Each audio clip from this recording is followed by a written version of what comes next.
बोलो प्रेम से थावे वाली मैया की।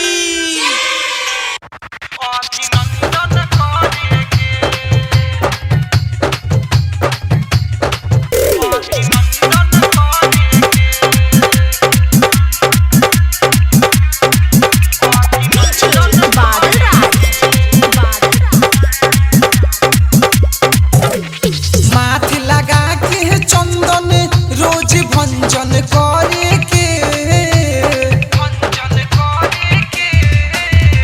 माथ लगा के चंदन रोज भंजन करे के आ मैया रानी के अभिनंदन करे के आ शेरा वाली के अभिनंदन करे के।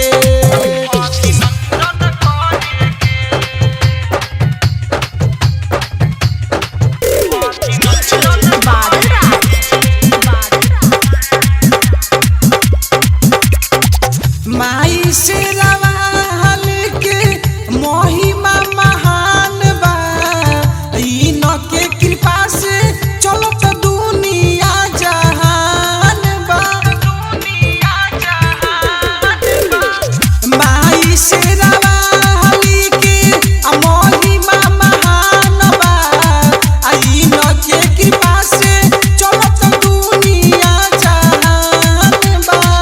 दर्शन के दिल धन धन कर के माथे लगा के चंदन रोज